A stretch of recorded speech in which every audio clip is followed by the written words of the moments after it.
Et oui, c'est parti à 9h-20. Le débat autour de notre question du jour sur Twitter. Est-ce que vous redoutez un durcissement des mesures sanitaires comme pourrait l'annoncer le président Macron mardi soir? Vous votez beaucoup, avec beaucoup de commentaires, et vous êtes une grosse majorité pour l'instant, à 77%, vous qui nous écoutez, à redouter ces nouvelles mesures. On en débat tout de suite avec l'éditorialiste Franz-Olivier Gisbert. Bonjour France. Bonjour. Oh, une petite voix, hein? Oui. Ça va? Bon. Oui, c'est une petite voix, je trouve. Oui, je suis à Marseille, oui, ça va. Ça va, je suis à Marseille, avec ma petite voix. Bonjour, Johan Gillet. Bonjour Laurence, bonjour Franz. Journaliste politique. Alors, vous vous en souvenez certainement, hein, lors de sa dernière allocution du 12 juillet, le président Macron avait annoncé l'extension du pass, la vaccination obligatoire pour les soignants, la fin de la gratuité des tests PCR à l'automne, et celui aussitôt payant, 4 millions de rendez-vous sur Doctolib. On se dit honnêtement que voilà, le président ne va pas se priver là, mardi, d'envoyer un nouvel électrochoc alors qu'on assiste à une reprise épidémique. Vous ne le pensez pas? C'est l'acte 2, Franz-Olivier Gisbert, selon vous? Oui, mais je vois pas très bien comment il pourrait faire autrement. Enfin, moi, je suis pas particulièrement macroniste, je suis pas comme ça, mais franchement, je vois pas ce qu'il pourrait faire d'autre. Oui, effectivement, s'il y a, on sait pas si c'est une queue de 4e vague ou un début de 5e vague, mais enfin, de toute façon, il y a une remontée, il faut prendre des décisions. Et je vois, vos auditeurs craignent des mesures un peu raides. Mais enfin, moi, je pense qu'on peut craindre quand même en priorité, ce sera un nouveau confinement. Et ce nouveau confinement, il serait provoqué par une hausse rapide de la pandémie, donc il faut prendre des mesures. Donc effectivement, à partir du moment où il prend des mesures un peu coercitives, eh ben, c'est clair qu'il y a une partie de l'opinion qui s'inquiète, mais je dirais pas que c'est la majorité. C'est la majorité. C'est une minorité active, très active. D'ailleurs, on la voit tous les samedis en train de manifester. Mais c'est pas la majorité du pays, c'est pas vrai. Et d'ailleurs, la politique du pass sanitaire a montré quand même qu'elle réussissait. Ça marche, ça a marché tout l'été. Et je ne vois pas en quoi cette politique. Enfin, je comprends toujours pas. D'ailleurs, en quoi c'est parce que je vois toujours ces manifestations. J'en ai encore vu hier à Marseille. Je vois pas en quoi cette politique nuit aux libertés. Alors, bon, dans certains pays, c'est vrai, on n'est pas le seul pays, on est avec les États-Unis, un pays où il y a une minorité effectivement qui refuse. D'ailleurs, souvent avec l'aide de la justice, puisque aux États-Unis, comme vous l'avez vu, Joe Biden s'est fait tacler parce qu'il voulait, rendre obligatoire le pass sanitaire dans un certain nombre d'entreprises. Mais il y a un petit problème là de compréhension générale. On a peur de quoi? Moi, personnellement, en tout cas, je vous assure, si j'ai peur de quelque chose, si j'ai peur d'un nouveau confinement, je trouve que c'est affreux à tout point de vue. Ouais, il y a beaucoup d'auditeurs qui... beaucoup économique, mais c'est épouvantable du point de vue psychologique. On parlera de la relance économique tout à l'heure, mais beaucoup de témoignages, notamment sur Twitter. Certains, s'alarment d'un pass qui serait finalement permanent, parce qu'il y aurait toujours des variants et des reprises épidémiques, parce que parmi les mesures peut-être annoncées, on n'en sait rien, hein, ce serait la validité du pass à l'injection de la 3e dose pour les personnes les plus fragiles. Autrement dit, pas de 3e dose, plus de passe. Vous pouvez comprendre ou pas, Johan Gillet, vous, que ça puisse inquiéter certains de nos auditeurs, en tout cas? De toute façon, encore une fois, j'ai pas à comprendre ou à ne pas comprendre. Oui. Ce sont les faits. Ça inquiète des gens et on prend un pays pour ce qu'il est et non pas pour ce qu'on veut qu'il soit. Moi, je suis d'accord avec Franz.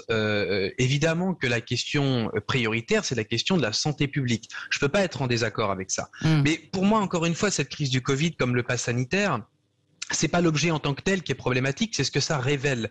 Et on en a beaucoup débattu cet été, vous savez, on s'est parfois un petit peu écharpé avec Franz, pas sur le fond, parce que Franz, moi, c'est quelqu'un que je respecte largement dans sa pensée et dans sa logique, mais c'était sur l'analyse de ce que ça racontait, si vous voulez, de notre pays. C'est pour moi la défiance vis-à-vis du politique, c'est toujours la même chose. Moi, le pass sanitaire, dans l'absolu, je suis pas contre. Le fait qu'on vérifie les uns et les autres que tout va bien, qu'on puisse se protéger les uns les autres, il n'y a pas de problème. Ce qui me pose souci toujours, c'est le fait qu'on ne sache jamais exactement, d'abord, si quand on nous fait une annonce un jour, elle va avoir une validité, j'ai envie de dire, de plus de 15 jours. Donc les gens se disent toujours, quand on nous promet les yeux dans les yeux que les choses n'arriveront pas, finalement elles arrivent quand même. Donc c'est la question de la crédibilité de la parole politique. Et puis surtout, c'est la question de l'intention. Aujourd'hui, pourquoi est-ce que le fantasme naît de partout? Parce que les gens ont vu, depuis quand même un certain nombre d'années, de décennies, que les politiques étaient capables de dire tout et le contraire de tout. Donc, ça les fait paniquer. Demain, vous auriez une parole qui serait fiable, qui serait logique. Vous savez, on a beaucoup reproché à Roselyne Bachelot, au moment vous savez, de ces vaccins qu'elle avait commandés pour la grippe aviaire, etc. Moi, ça m'avait pas choqué. qu'elle commande des vaccins. Parce que je me suis dit, là, il y avait une logique, c'était le principe de précaution. Et ce principe de précaution, quitte à être insulté de tous les noms, elle l'avait suivi. Là, le problème de Macron, c'est qu'il veut plaire à chaque fois. Et quand on veut plaire à chaque fois, eh bien, on s'adapte chaque mois. Et donc, ça ne marche pas. Oui, mais enfin, le problème aujourd'hui avec Emmanuel Macron, pour moi, c'est qu'il faut qu'il soit capable de, plutôt que d'affirmer tout le temps plein de choses, c'est de questionner et de faire preuve d'humilité et donc d'avancer tranquillement, à tâtons, en n'affirmant pas des choses un jour, d'autres choses l'autre jour, parce que les gens sont paumés et ont peur. C'est comme ça que ça marche, la peur, quand on est ballotté d'un côté et d'un autre. C'est tout. Vous voulez réagir rapidement, François-Olivier ? Oui, je crois que la critique de Johan, elle porte plutôt sur le premier Macron, parce qu'il y a eu deux Macrons pendant cette pandémie. Il y a eu le Macron de la première année, 2020, qui était épouvantable, c'était scandaleux. Moi, c'est vrai que j'étais toujours vent debout. Là, cette fois-ci, depuis janvier 2021, il y a un nouveau Macron et qui semble, parce que c'est vrai qu'avec lui, on ne sait jamais, mais qui semble à peu près vouloir vouloir un certain nombre de choses, et je trouve qu'il est beaucoup moins imprécis et qui se contredit pas comme il a pu se contredire, parce que c'était surtout ses ministres d'ailleurs ou ses collaborateurs qui se contredisaient d'une semaine à l'autre. Là, on sent un petit peu mieux quand même, on voit un peu mieux où il veut aller. Où il veut aller, il veut que le pays ait une vie normale. Alors, il n'a pas osé faire le vaccin obligatoire parce que je pense que ce serait extrêmement compliqué. À l'extension du pass, on revient un petit peu quelque part. Obligatoire. Comme il y a je vous signale, faut rappeler à nos amis anti-vax, il faut quand même rappeler qu'il y a 11 vaccins obligatoires, ce serait le 12e. Enfin, pourquoi pas, hein, et puis je pense qu'il a quand même fait ses preuves si on regarde les derniers résultats. Ces vaccins Pfizer et Moderna et tout le reste, ils ont fait leurs preuves.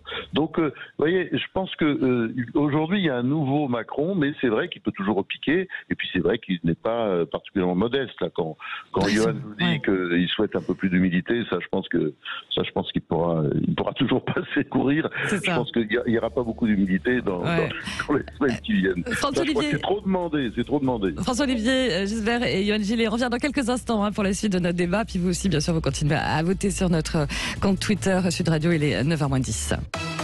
Sud Radio, le débat de la semaine.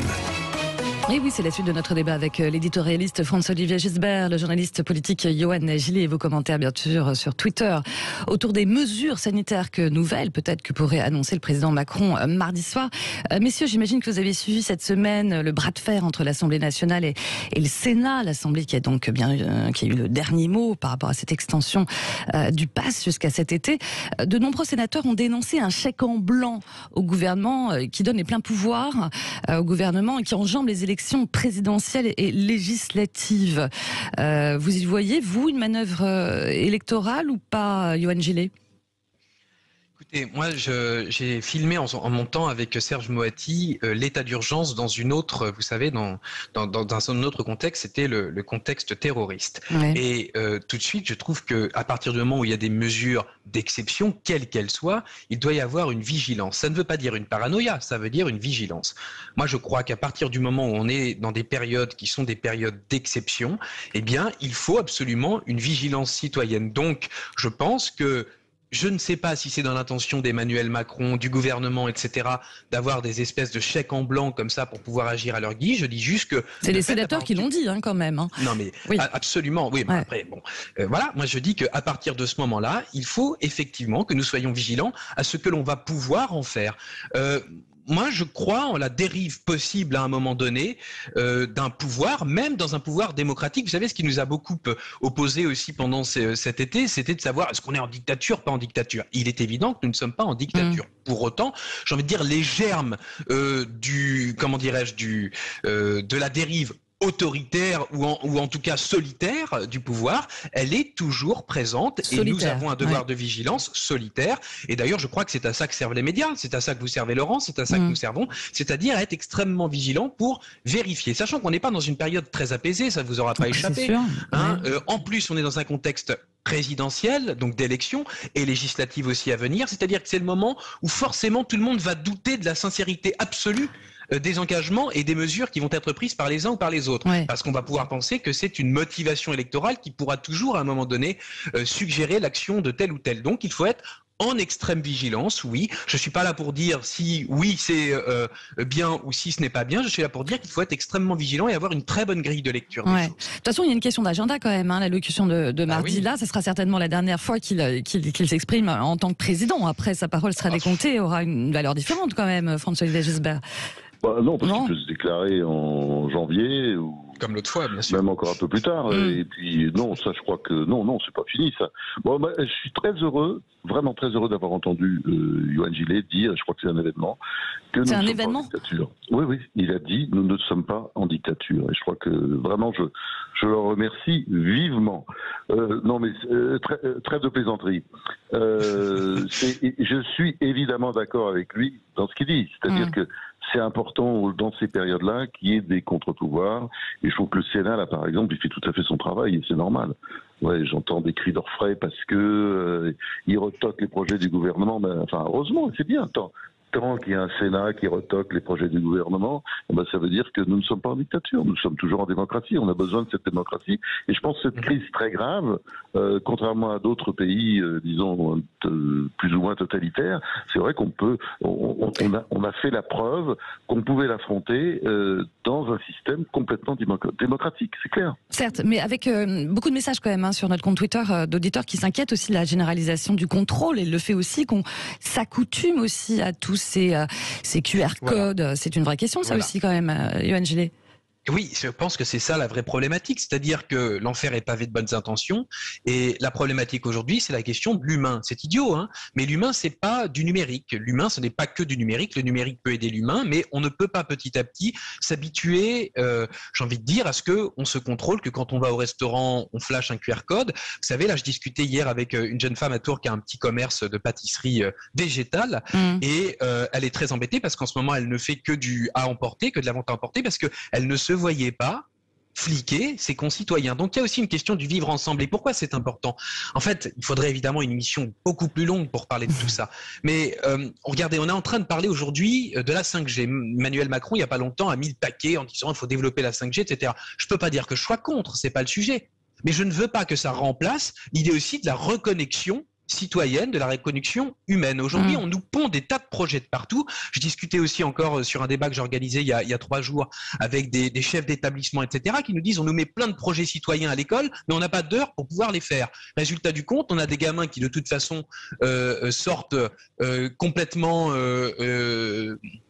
comment dirais-je, désoutillé de l'éducation nationale parce qu'il y a beaucoup de choses à faire rentrer et en fait ça ne rentre pas. Donc moi ce qui m'intéresse c'est plutôt comment est-ce qu'on refabrique du citoyen à l'école, comment est-ce qu'on arrive à regagner des niveaux de lecture plutôt que de savoir si on va avoir la 5G. Parce que avoir plus de facilité à accéder à l'information, si c'est de l'information qu'on ne comprend pas ou qu'on ne sait pas lire, ça ne sert à rien du tout. Donc moi je pense qu'il y a d'abord une question citoyenne et humaine plutôt qu'une question technologique et donc gaffe aux GAFA et gaffe effectivement à la question numérique. Oui, absolument. Dernière réaction, François-Olivier Gisbert. Bon, je peux pas être en désaccord avec ce qu'il vient de dire. Oui, on est toujours pour l'humain, bien entendu, mais en même temps, il faut pas exagérer non plus sur la nature de ces contrôles. Ces contrôles, ils sont tout à fait normaux. On s'habitue. Où est le problème de s'habituer à ce type de contrôle, de demander votre QR code avant d'entrer dans un restaurant ? Ça vous pose pas de problème, vous, non ? Non ? Pardon ? Ça vous pose pas de problème ? Moi, aucun. Aucun. Et je vois beaucoup de gens à qui ça pose strictement aucun problème. Bon. Surtout qu'il y a d'ailleurs pas mal de restaurants où vous ne demandez d'ailleurs même pas votre QR code. Oui, la preuve. Alors, c'est ce que ça arrive assez souvent. Mais bon, je vois pas vraiment où est le problème. Je crois qu'on s'invente des problèmes qui n'existent pas. En revanche, d'ailleurs, Yohann a eu un petit peu au début du mal avec ce qu'il nous racontait. Et il est très bien retombé sur ses pattes avec l'histoire des GAFAM, bien entendu. Parce que ça c'est un vrai sujet. Voilà. Là, on est vraiment dans un vrai sujet. On est dans du lourd. Mais là, vraiment, ces histoires de QR code, franchement, c'est rien du tout. Ça vous passe Si je peux juste me permettre une dernière phrase. Oui, vous savez, ça raconte quelque chose. Aujourd'hui, que ce soit pour le vaccin, là, le Covid, ou que ce soit pour le pass sanitaire, ou que ce soit pour, vous savez, les cartes de restaurant, maintenant, si vous n'avez pas un téléphone, vous ne pouvez plus flasher votre truc. Donc ça raconte quelque chose de notre société aussi, et de ce vers quoi on se dirige. Je crois qu'à un moment, il faut aussi aller vers un tout petit peu plus de sobriété au niveau de notre mode de consommation, et déjà, toutes ces astuces numériques, tous ces gadgets numériques nous amènent pas vers plus de sobriété et vers plus de consommation. information et ça, c'est un vrai problème. Sachant que nous sommes tous sur Zoom et sur portable pour faire ce débat. Oui. Merci beaucoup quand même, Yohann Gillet. Merci à vous. Merci Franck-Olivier Gisbert. Merci d'avoir été avec nous pour ce débat. Verdict sur Twitter. Vous êtes 78% à redouter un durcissement des mesures sanitaires. Vous continuez à laisser des commentaires, bien sûr. À suivre après le journal, on parlera du retour du masque obligatoire dès demain pour la rentrée dans les écoles de 39 nouveaux départements. Ça emmène à 61 départements qui dépassent le seuil d'alerte. Et on sera avec Guylaine David, secrétaire générale du SNUPP-FSU, qui dénonce l'effet yo-yo de toutes ces nouvelles mesures qui, quand même, peuvent déstabiliser les enfants et les familles. À tout de suite.